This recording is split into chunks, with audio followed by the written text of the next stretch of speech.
ready now. When the storm rolling and your spirit low, heart feel heavy and you moving slow, tears on your face but you hide the pain. This segment of the Powerfully Broken podcast is brought to you by A Powerful Divorce, the book by Barbara L. Parker.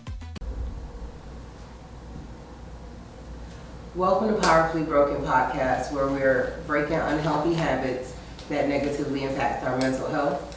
I have with me our lovely Brian Norson, who is a veteran, a victor over trauma, and a family man. And I just want to thank him for taking the time to be with us today. Absolutely. And he's on his journey of becoming a Buddhist. Yes. And so it's been an incredible journey since I've met you, and I just want to thank you for being here. Oh, it's great being here. It's been a journey to say the least. Yeah. Before we started, we were talking a little bit about where you started when we met. Tell me a little bit about that. Yeah, I was going through a real bad separation. 17 years I was with somebody, and it was just a thing that she was getting distant, and then she just decided that it was over. And 17 years, and probably the hardest thing that I had to go through in my life, and that hurt I never thought would ever go away. So that's how we met in therapy here, which I honestly got saved my life. I mean, coming to see you and going through everything, those sessions, because like I said, if I would have done this, just kept it bottled up inside, I wouldn't be here today. There's no way. I would have ended my life for sure. We had the conversation how you said, I was one of the ones that you were worried about that was going to happen. Yeah. You stayed on my heart. And it's definitely something that crossed my mind for several months. It took a long time for me to get past that. My 50th birthday, I was alone by myself in my apartment. I'm a disabled vet, so I have my service dog. So my dog was just sitting there watching me. I had a gun in my mouth. Friday, Saturday, Sunday was my birthday. I was going to pull the trigger on Sunday. And that was the lowest of the low. And I looked at my dog, I was like, he'll never understand that. How could I do that? And from that point right there, and I bet you at that point, that's when our sessions got better. And everything just started turning around, and trying to figure out how to get back up. Yeah. So that's how we started seeing each other. That was the reason why. Yeah, because I remember when we initially started our sessions, we would talk about you were just laser focused on this has to work. Everything you did, every decision you made was in service of that goal of having that relationship reunified. Right. And the thing I knew you needed was to rebuild who you were. You're such an artist. You do metal work, woodwork, music. Like you have an artist's heart. And that was the thing that you were neglecting, was the love of yourself. And so even that art you have on your body was like, I think we took like a month to actually get you to have the courage to just take that leap of getting something you wanted for over 10 years. Right. Tell me a little bit about what that looked like for you. For me to become who I am now, and evolving, because you're right, I wanted that to work 100%. And I was doing everything for her to make it work, but I was neglecting everything that I was doing that I love to do. So a buddy of mine had said to me, he was self-talk, you gotta say, you deserve this. It's your divine right to be happy. You create your own happiness. Don't let anybody take that from you, and say it out loud, manifest it, put it out there, think it, visualize it.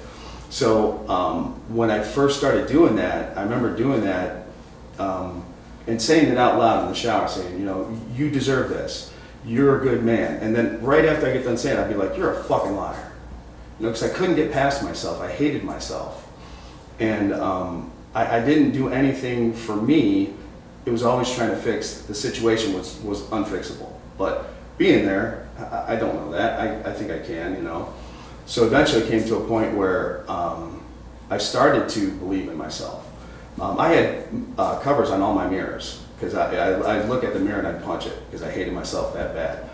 So being that I started to find myself through Buddhism, because I have a lot of good friends that, you know, and it's not just, I mean, Buddhism is just a philosophy, is all it is. I mean, it's, every religion is predominantly the same thing. Treat people good, compassion, you know, understanding. When somebody cuts you off, don't flip them off. You know, you don't know what their day was like. You don't know if their mother just died. You know, say hi to them or something, because if you get on them, that could change everything for them, or it could change everything great and change a ripple in the world for everything. You know, one kindness could change so many different things. So I started learning about that, and I started forgiving myself. And finally, I got to a point where, you know, I forgave myself entirely. I started loving myself again, putting myself first, and you know, I meditate 4 times a day. You know, it's just a way of calming myself down and being able to bring myself to a point where no matter what the situation in front of me is, I always know that that doesn't define me at all. One situation, and like what I was going to do with the gun and stuff, that long-term situation that would have been the end for a very short-term problem. Yep.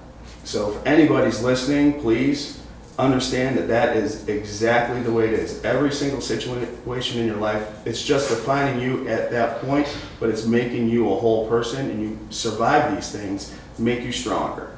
So that's what a lot that I've learned by becoming a Buddhist, and understanding that the compassion for yourself first.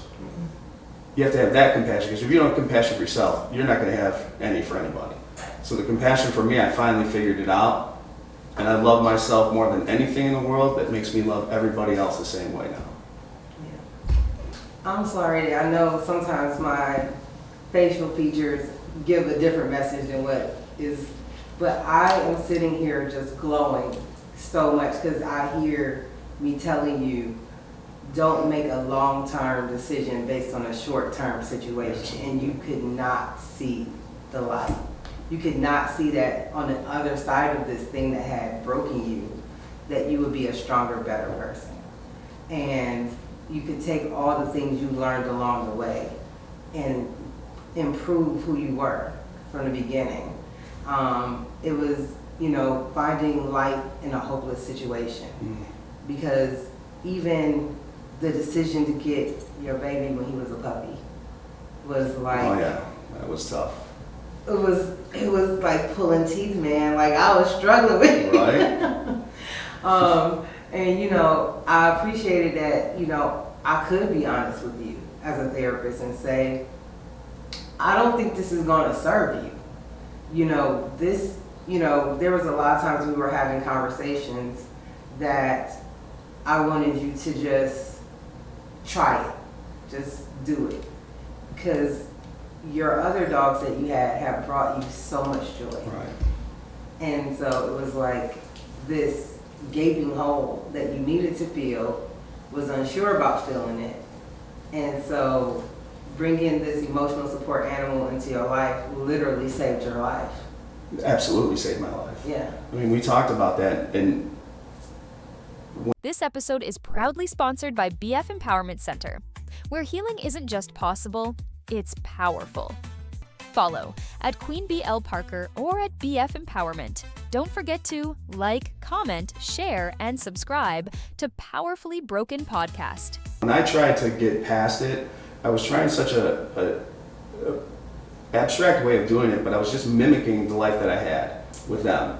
So I literally searched for probably 6-7 months for the exact same breed, exact same dog that I left behind, that I wasn't allowed to take, that I missed dearly. Yeah.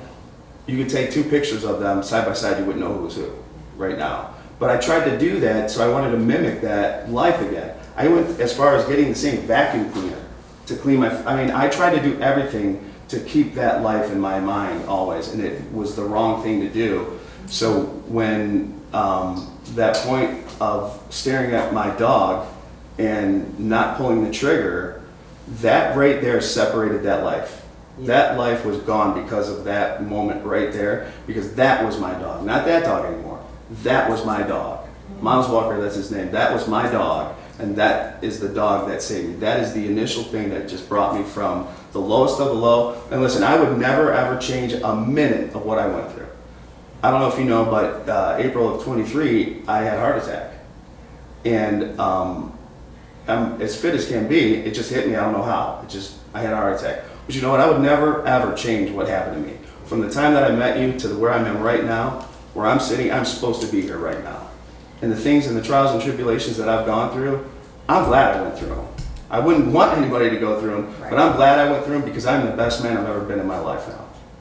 That's awesome. It's good to hear you say that. It's great to say it. Yeah. And the fact that, you know, you were such a performer.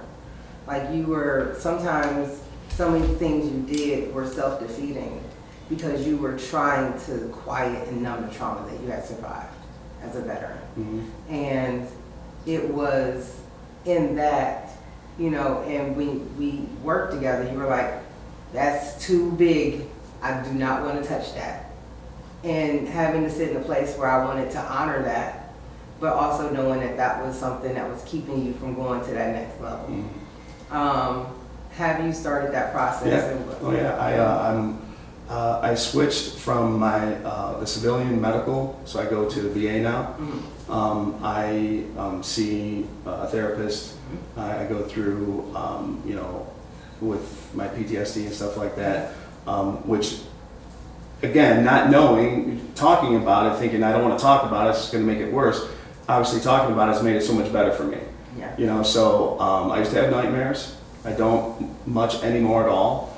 I've definitely taken that point from where I've started to love myself, gave me the opportunity to say, you know what, you got to do this because you're not going to get better. Now that you've taken care of yourself here and in your heart and loving yourself, now you've got to get in here and make sure that that's getting cleared up. So I started going to the VA. I go once a month and then I have a virtual once a week. So I definitely have gotten strides on that and have made such a difference for me mentally that, again, it started with you being here, doing the sessions that we started with. Yeah, I remember we talked about you going to do bowling, doing the gym, mm-hmm. And I know the gym was something that you loved. Like you took a lot of pride in your health. So for you to tell me that you had a heart attack is like, how? You know, it's shocking. But also in that, the place and the thing, the one thing you had that you had joy in, seeing that was even a struggle for you to get through your workouts. Mm-hmm. Because that was how you were attempting to kind of not self-medicate, but like the endorphins you get from working out helps to lighten your mood. Oh, sure. So what was it like when you were in that process of being immersed in this relationship that wasn't working and knowing you needed to still take care of yourself, but the weight of the things that were going on outside the gym was just too much? What did that look like? You know, I bottled it up because I always put them first. Yeah. So when, you know, I stopped making, like I stopped forging, making knives. I stopped doing that to, you know, do whatever they wanted me to do.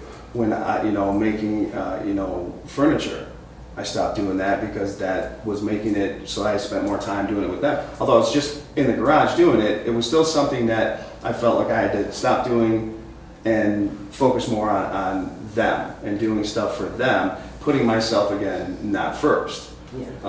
And then I never really thought that that was something that was wrong. I never thought that doing that was putting me down and not making me happy, because for me, making her happy was the ideal thing. Yeah. And realizing that it shouldn't have been. It should have been making me happy first. Then everything else would have just come full forth and been, you know, happy, everybody. So by trying to make her happy, it was not making me happy, it was making everything worse, which is a very odd thing to say, but it was just a circle. You know, it just was never going to work. So when I finally started, again, coming into my own self and being who I wanted to be, I got back to doing that. I make furniture now. I had a table that I made that I was selling for $8,000 that I made. I mean, this is something that now is such a passion to me, where, like I told you outside, I just bought a house. Yeah. And I made sure I got a house that I had a workshop that I could work in. You know, just because of those are the things that are me. Yeah. That relationship, at the end, took it all away from me. Yeah. And not having that was never giving me the opportunity to become better at. Yeah. Yeah, because that's something that just was innately you. Right. Like even the type of art you were doing, I'm trying to remember the name of it. I want to say Lichten something, where it has the crack. Oh yeah, the electric You were lighting, doing yeah. like sophisticated, high level art, Mhm. and you had given it up, you know, to have this thing that was just slightly out of reach. And I'm so glad that you went back to finding yourself and feeding your soul. And I'm just thankful that you've been open and honest and vulnerable with us and sharing your story. Yeah, and for sure. it's definitely going to make a difference. I couldn't have done it without you. You started the whole journey for me to where I'm right here today. So I thank you. I need y'all to stop saying that things about me. I'm sensitive, y'all. Thank you, Perfect. Brian. Yeah, for sure. Sure. All right, perfect.